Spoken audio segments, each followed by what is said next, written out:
भी सुना होगा। हम उनके बारे में यहाँ एक नाटक प्रस्तुत करने जा रहे हैं। धन्यवाद।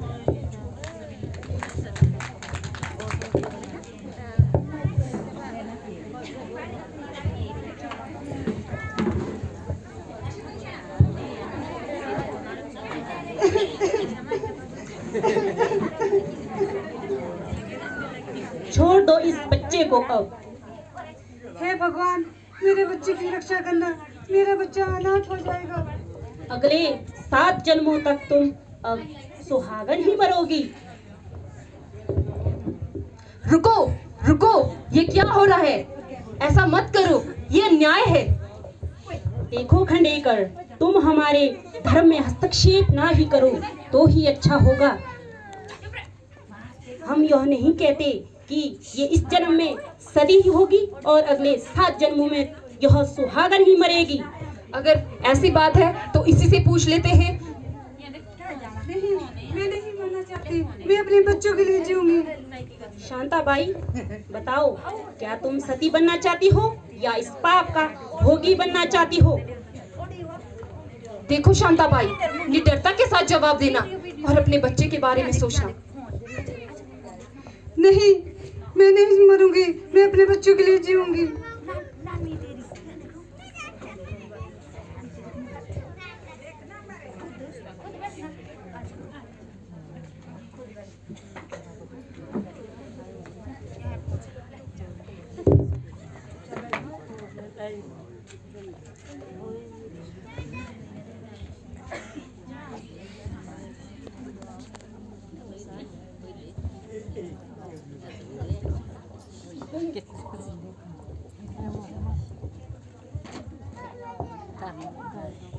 बताओ बच्चों, 13 3 39। तुम फिर आ गई। तुम्हें कितनी बार कहा है, लड़कियां और औरतें पढ़ा नहीं करती। जाओ यहाँ से। जब तुम अपने पति को खाना बनाओगी तो वो जहर बन जाएगा।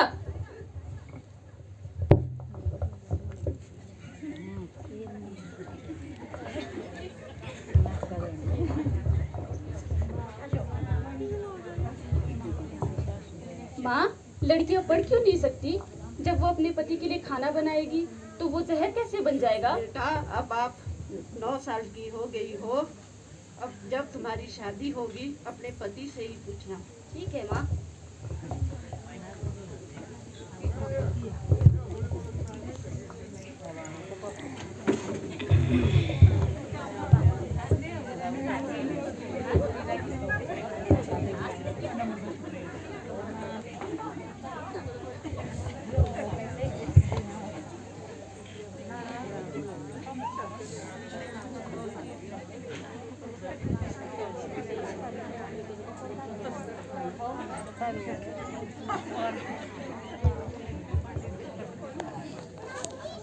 ओम मंगलम भगवान विष्णु मंगलम गरुड़ध्वजा मंगलम कुंडी साक्षात् मंगलाय तनो हरि।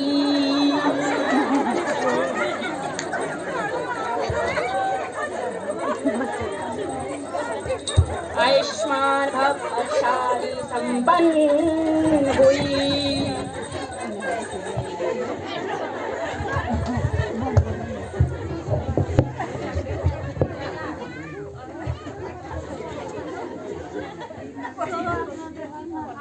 कड़क। सावित्री, तुम पढ़ाई कर रही हो? तुम्हें पढ़ने का शौक है? जी हाँ, मैं पढ़ना चाहती हूँ। ठीक है, फिर मैं तुम्हें पढ़ाऊंगा।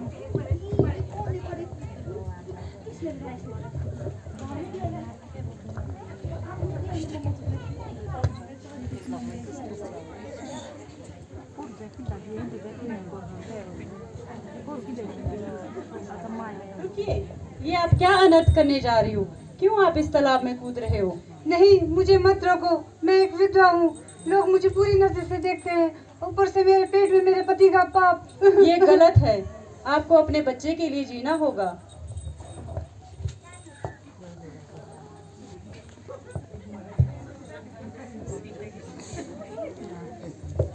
आइए आइए, आ गए आप। आज मैंने आपकी पसंद का खाना बनाया है, आइए साथ में खाते हैं। आज मन नहीं है सावित्री। क्यों, क्या हुआ? आप इतने निराश क्यों लग रहे हैं? रास्ते में मुझे एक विधवा औरत मिली। वह तालाब में कूद रही थी। स्त्रियों की इस दुर्दशा को देख के बहुत ही दुख होता है। जब तक समाज में स्त्रियों को शिक्षित नहीं कराया गया, तब तक हम समाज की इन कुवृत्तियों का बदलाव लाना बहुत ही असंभव है। इसलिए तुम्हें घर घर जाकर लड़कियों को शिक्षित करना होगा। ये काम आप स्वयं क्यों नहीं कर लेते? मैं ये काम स्वयं नहीं कर सकता, इससे मेरे चरित्र पर बुरा प्रभाव पड़ेगा। क्या तुम इसमें मेरी सहायता करोगी? जी हाँ, मैं अवश्य आपका साथ दूंगी।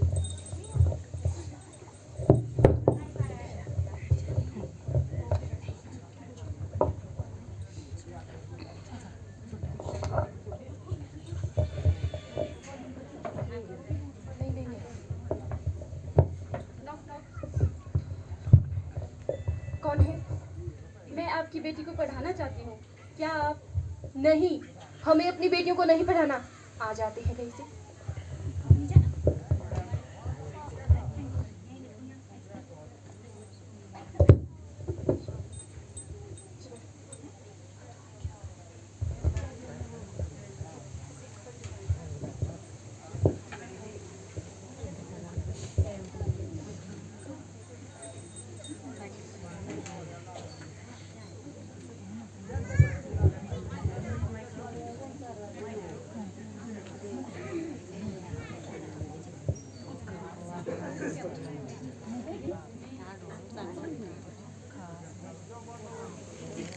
लो, पहले बाप, अब बेटी ने भी शुरू कर दिया।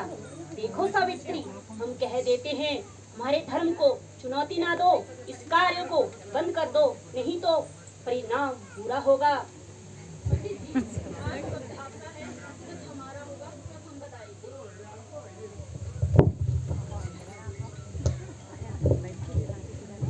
अरे सावित्री, आज जल्दी ही आ गई। जी हाँ, आज पंडित मिला था, चुनौती देकर गया है।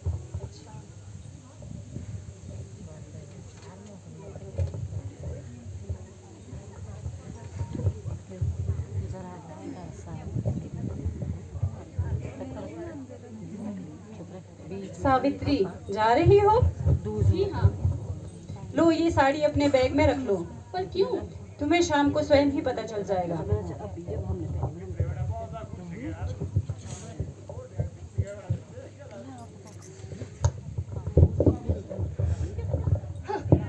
ऐसी औरतों पर तो कीचड़ फेंक देना चाहिए।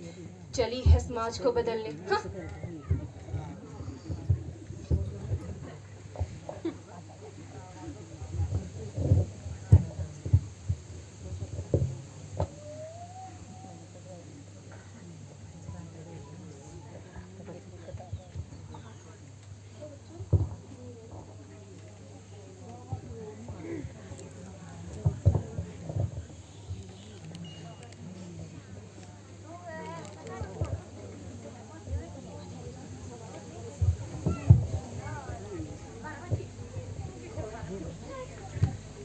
हमने सावित्री बाई फुले के ऊपर जो नाटक प्रस्तुत किया, उसमें हमारे पास किरदार बहुत कम थे, क्योंकि कुछ एक लोग हमारे इधर उधर गए हैं, तो इस वजह से हमारे पास किरदार कम थे, इसलिए हमें डबल रोल करना पड़ा। मैं आप लोगों को सावित्री बाई फुले के बारे में कुछ बताना चाहती हूँ। हमारे देश की सावित्री बाई हमारे देश की पहली अध्यापिका थी, जिन्होंने हम स्त्रियों के लिए, हम औरतों के लिए बहुत कुछ किया। उनके कहते हैं ना, हर पुरुष के पीछे एक स्त्री का हाथ होता है, लेकिन उनके पीछे एक पुरुष का हाथ था। उन्होंने स्त्रियों की दुर्दशा को देखा और अपनी पत्नी से कहा कि तुम्हें इस दुर्दशा को, इस बुराई को खत्म करना होगा। हमने इस नाटक के माध्यम से आप सभी को ये बताया कि पुराने समय में धर्म के ऊपर, इवन आज के समय में भी धर्म के ऊपर बहुत सारी बुराइयां, कुरीतियां चल रही है समाज में, जो कि औरतों के लिए बहुत ही खराब है, बहुत ही गलत है। हमें उन कुरीतियों को दूर करना होगा और अपने समाज को सशक्त बनाना होगा। बेटी बचाओ, बेटी पढ़ाओ, ये बात जो कही गई है बिल्कुल सही कही गई है। अगर हम बेटी को पढ़ाएंगे तो उसका परिवार सशक्त होगा, और जब उसकी शादी हो जाएगी तो वो उस परिवार को भी पढ़ाएगी, लिखाएगी और सशक्त बनाएगी, तभी हमारा समाज, हमारा देश सशक्त हो पाएगा। धन्यवाद।